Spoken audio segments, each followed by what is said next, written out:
Thank you, Mr. President. Allow me at the outset to congratulate you for assuming the presidency of the Council and to thank you for convening this open debate. Allow me also to thank the Deputy Special Coordinator for his briefing and relentless efforts. Mr. President, we knew that the ceasefire was the only way forward, the way to save lives, the way to stop the massacres, the way to ensure families can reunite, Palestinian families and Israeli families. A ceasefire to stop the bloodshed, to release hostages and prisoners, to end an organized famine, to bring the horrors to an end. And finally, a ceasefire is here. Some are saying it is imperfect, it is volatile, it is transgressed, it is fragile, but it is here. There are reasons for skepticism. Some will say a skepticism informed by history, by experience, by precedent, by past pain, ache, and agony. But our role is not to be bystanders while things fall apart, or to have doubts, criticism, or objections and wait for time to prove us right. Our role is to collectively work to ensure the ceasefire holds, prevailing over those rooting for its collapse or working to make it fall apart. And we appreciate on that context, the collective efforts to ensure this aim and the constant engagement of the mediators of Egypt, Qatar, and Turkey, and of course the United States at the highest level, to preserve this delicate ceasefire, to save lives that are too sacred. This is what the ceasefire is, an opportunity to save lives. What it will become relies on what all of us will do next.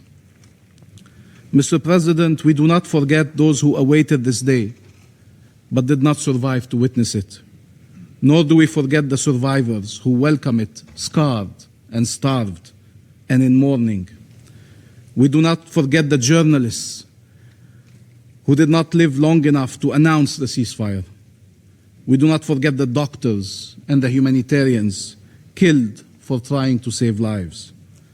We do not forget 20,000 Palestinian children killed by Israel, or their parents who have to walk the earth under their crushing shadow. We do not forget the orphaned, the maimed, the amputated, the tortured, and those still buried under the rubble.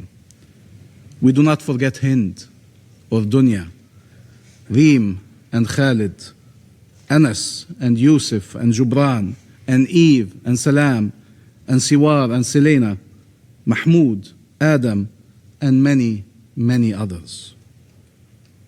I've said before, I'll say it again, the most unjust expectation, that one that falls only on Palestinians, is that they should move on, regardless of the lives lost, of the limbs lost, of the loved ones lost.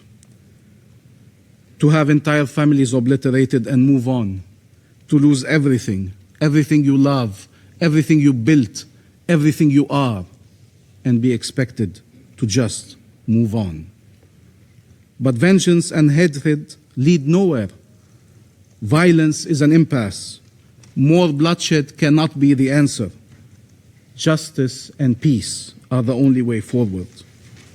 But will these millions of Palestinians have justice? Will they be able to finally live in peace in their ancestral land? There is no Israeli security at the expense of Palestinian lives and Palestinian rights. There's no coexistence with occupation and subjugation. There is freedom for Palestine and its people, and shared peace, shared security, shared prosperity for Palestinians, Israelis, the people of the region, and the world. And here let me quote a very important historical document, the US Declaration of Independence. We hold these truths to be self-evident, that all men are created equal, that they are endowed by their Creator with certain unalienable rights, that among these are life, liberty, and the pursuit of happiness. We cannot formulate it any better. We are endowed by the same Creator with these same unalienable rights. Peace cannot come from the denial of these rights. It comes from their fulfillment. We are not less worthy of freedom, not less entitled to security, not less able to contribute to shared prosperity. Enough dispossession, enough displacement, enough death, enough despair. In Gaza, but also in the West Bank, including East Jerusalem, where tens of thousands have been displaced, many have been killed, and where many communities are under constant attack. What do we tell Afaf Abu Aliya, a 55-year-old woman, mother of 5, knocked unconscious with a club by an Israeli settler as she was harvesting olives in Tormos Aya, and beaten again while she lied unconscious on the ground? Israeli settlers' attacks have intensified. You have all condemned them without exception, but this condemnation does not protect our people from these repeated attacks. These extremist settlers, together with occupation forces, spread fear and violence in the hope to intimidate and displace and push annexation in all directions. Till when? People killed and maimed and arbitrarily detained, homes demolished, settlements built, land expropriated, communities uprooted. Till when? If after a century of conflict and dispossession and displacement and wars and occupation and colonization and blockade and walls, if after the 7th of October, if after genocide in Gaza, we are not yet convinced that it is time for peace, that we owe future generations peace, what will ever convince us? Mr. President, over the course of the last few weeks, the entire world rallied around clear objectives, following unbelievable outrage across the globe. From the Global Alliance, launched by Saudi Arabia, the EU and Norway, to the Madrid Group, to the Hague Group, to those who recognize the state of Palestine, and among those around the table, the last among them to have joined France and the UK, that I want to acknowledge here, to Algeria and the members of this council, all working for an end to the horrors and moving towards peace. And the International Peace Conference, co-chaired by Saudi Arabia and France, which demonstrated true leadership at its helm, and which endorsed the New York Declaration, a landmark document that charts a path forward to peace. The world mobilized for an independent and sovereign Palestinian state, for the two-state solution. They mobilized for peace. Palestine is committed to peace. It is committed to the full implementation of the New York Declaration, which charts a clear and irreversible path to freedom, peace, and regional integration.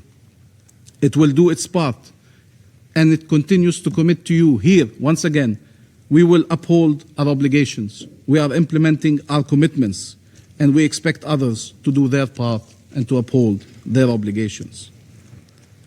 Mr. President, we and many others around the world welcome the efforts of President Trump for peace and pledge to work with the US administration and with regional and international partners to move from a ceasefire to just and lasting peace. As was stated by the United States, it is for Palestinians to govern themselves. There is no substitute to Palestinian self-determination.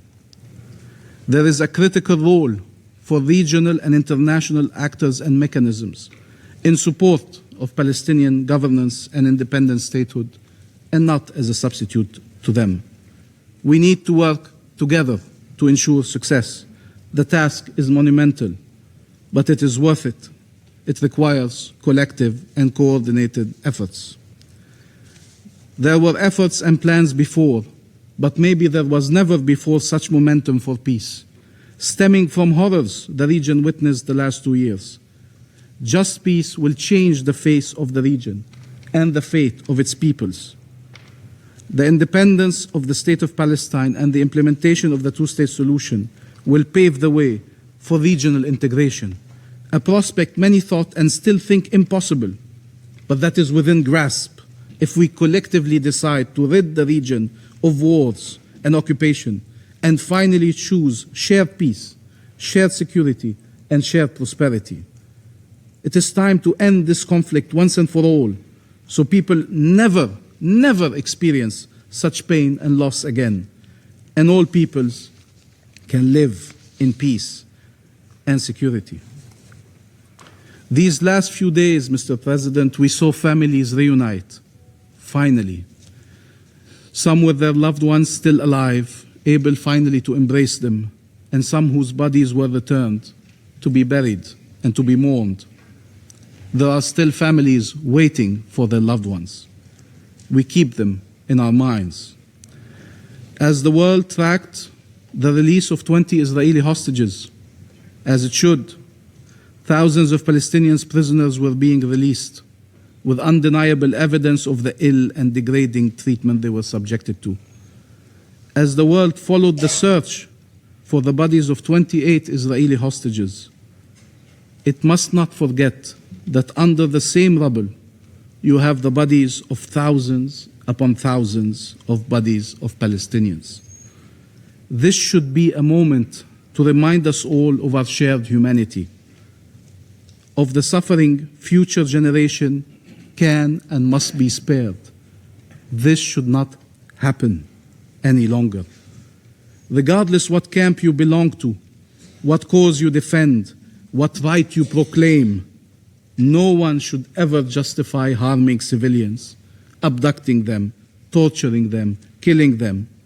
No one should ever justify holding remains, sometimes for years and decades, and depriving families from their ability to offer them dignified burial. Summary execution are never acceptable, regardless who commits them. No one should explain that there is any title or any right that can justify atrocities. No one, never, ever, under any circumstances. Mr. President, Gaza is an integral part of Palestine. Families in Gaza suffered more than enough. They have no homes to return to, no schools, no hospitals. Bombardments cannot continue taunting and haunting them. Aid cannot continue to be weaponized, as was said by the International Court of Justice yesterday. The ceasefire must be upheld. There is no other choice. Reconstruction must proceed, and we support all efforts in this regard and look forward to the conference in Cairo towards that aim. And here allow me to thank the mediators for their relentless efforts that led to the Sharm el Sheikh agreement. Egypt, which endured smearing campaigns and attacks. Qatar, whose territory was struck by Israel as it was mediating. Turkey, which joined these mediation efforts. And the United States. And let us speak plainly. The United States is a superpower. And as such, it has always a choice to fuel the fire or to help cease the fire. In this case, President Trump used all his weight to achieve a ceasefire agreement that saves lives and that releases the hostages. We all listened to the chants on Hostages Square in Tel Aviv. They know there would be no agreement without President Trump. And the region and the world mobilized around his effort as they understand that this is a chance for life, for freedom, and for peace. They understand he alone can save Israel from itself and from the temptation of brutal and indiscriminate force and annexation that has isolated it around the world. The 2 votes in the Knesset yesterday demonstrate that Israel has yet to renounce this path. Other policies and other measures and other statements as well. But we appreciate the clear message from the Trump administration against any push for annexation. We will work with President Trump, with regional and international partners, to transform a fragile and volatile ceasefire into just and lasting peace, with Palestinian agency and Palestinian liberation as our goal, with mutual recognition and peaceful coexistence as cornerstones. What we need is not a pause in the violence and injustice, but an end to them. Violence is an impasse.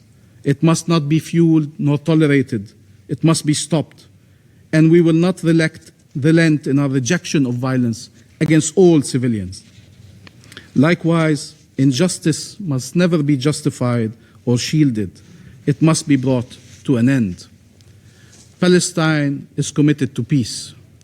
We are the ones who need it most, and peace needs to be a shared objective to become a shared reality. We must seize this opportunity to end the suffering and work for freedom and peace, regardless of how great the challenges are. Help us demonstrate to our people that there is a peaceful path to freedom and to dignified life. The efforts to undermine the Palestinian Authority and its ability to perform its duties despite its full-fledged commitment to peace that has been put to test over the course of the last 2 years in unbelievable manners, aims at preventing our independence and our statehood. If there are requirements placed on the Palestinian Authority, it must be empowered to fulfill them. And Israel has also obligations that need to be monitored and implemented.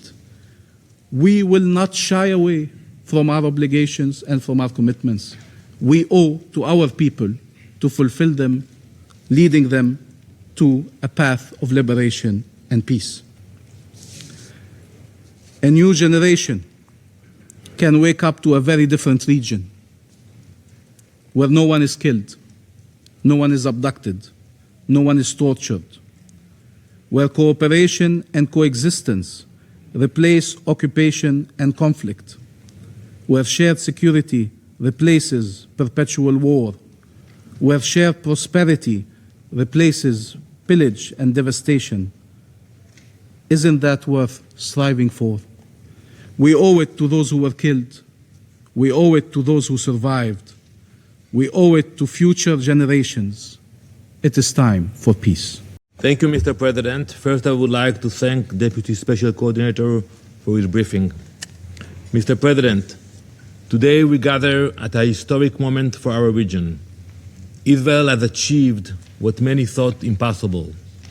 All of our living hostages are home. The remains of 15 fallen hostages have been recovered and given the dignity of a proper burial. Hamas has been forced to accept a deal it rejected from the very beginning, to return the hostages and to disarm. This achievement was not born of chance, but of a combination of courage and conviction. History will remember that in the wake of the worst massacre of our people since the Holocaust, that Israel kept its promise to defend our people, to bring our hostages home, and to eliminate future threats to our security. Despite the pressure of many members of this very council, despite the political theater, the condemnations, and the hypocrisy, Israel stood firm. We did not waver. We prevailed. But our struggle is not over. There can be no peace, no future, and no rebuilding of Gaza while terror still remains. 13 fallen hostages remain in Hamas's hands. We will bring them home and give them the dignity they deserve. The world must keep the pressure where it belongs, on Hamas, to return the hostages, to lay down its weapons, and to honor the peace plan it signed. Mr. President, we embraced the return of our hostages. Our nation has been swept by emotion, joy and relief, but also deep pain and grief. We have seen in the last few weeks mothers embracing sons, fathers reunited with their children, young couples holding each other again. In every home, in every community, Israel has felt the weight of what was lost and the miracle of return. Families reunited, lives once trapped in darkness have seen light again. But we cannot forget what they endured: starved, beaten, shackled, deprived of food, water, and light, forced to dig their own graves, humiliated, and yet they survived. They held onto their humanity even in the face of evil. As we welcome home the living, we also mourn the fallen who have now returned to us for proper burial. They remind the world that Hamas's cruelty knows no borders, no faith, no mercy. To the families of the fallen hostages and to all who still wait for the return of their loved ones from Gaza, we say, Israel has not forgotten them. We will do whatever it takes to bring them home, all of them.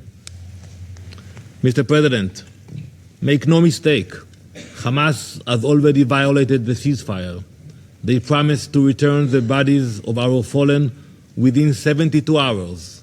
Yet still today, more than 300 hours after the ceasefire began, 13 fallen hostages remain in captivity. Hamas lied at the negotiating table, and they lied still to us, to the negotiators, and to the entire world. They know exactly, and we know that they know, where our fallen are. They simply refuse to act. This is not a matter of logistics. It is a calculated cruelty, psychological warfare designed to inflict pain and to buy time. Let me be clear. Our fallen hostages will be brought home by diplomacy, if possible, by other means, if necessary. It should come as no surprise that the same hands that refuse to return our dead are the ones that still pull the trigger. Just 9 days into the ceasefire, Hamas terrorists opened fire in an IDF-controlled area, killing 2 Israeli soldiers and seriously injuring many others. These are not allegations, they are facts. Yet, as Hamas violates the ceasefire, too many look away. There is no clearer example than the outrageous and false moral equivalence drawn in recent weeks, and I'm sure we will hear it today. We have heard commentators, diplomats, even world leaders equate the release of innocent hostages with the release of convicted terrorists. They speak as if these two acts were the same, as if those civilians who were kidnapped at gunpoints from their homes and held in tunnels could ever be compared with those who planted bombs on buses and slaughtered innocent lives. To bring our people home, Israel made choices no country should ever have to make. We released those jailed for murder, terror, and kidnapping. Let me give you a few examples from those who were released. Imad Kawasme, he planted a bomb on a Beersheba bus and killed 16 innocent people. Muhammad Aref Sama, who helped murder 23 civilians in Jerusalem, and many more. Yet some still try to blur the line between victims and their attackers. Let me be clear, hostages are not criminals. There can be no moral equivalence, none. In Israel, families cried with joy as loved ones came home after years in darkness. In Gaza, crowds celebrated murderers returning from prison. That is the difference between a nation that values life and a terror movement that glorifies death. Israel acted not from weakness, but from strength, to save lives and to advance peace. But peace demands more than promises. It demands disarmament. Many of you are already picturing Gaza's future. You have seen the plans, the ideas, hotels rising on the coast, schools filled with children, parks and public squares. Now I could hand each of you a pair of virtual reality goggles and show you the videos and the ideas that are circulated around about the future of Gaza. But before we get lost in virtual reality, let's remove the goggles and look at what is really happening today. Because before classrooms open or a single home is built, one truth must be faced. Hamas must go. Hamas must disarm. All the plans, the pledges, the visions, the videos, they are all virtual reality until terror ends. Members of this council, let me show you what reality looks like today in Gaza.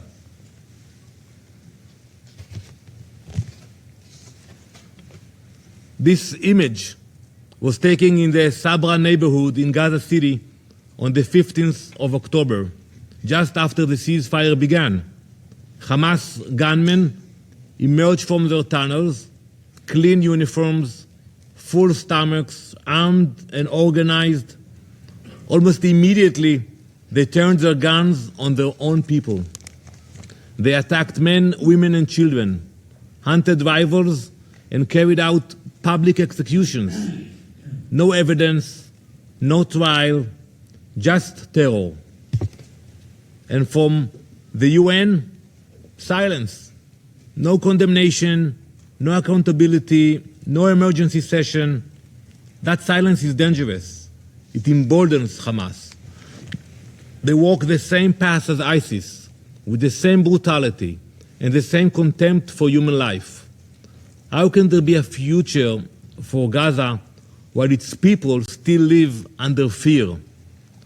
That is why disarmament is not only a security demand, it is a moral duty. Mr. President, peace cannot coexist with terror. The peace plan before us is an opportunity. But opportunity alone is not enough. We must act now to ensure Hamas is disarmed, not only with statements, with action, with pressure, with resolve.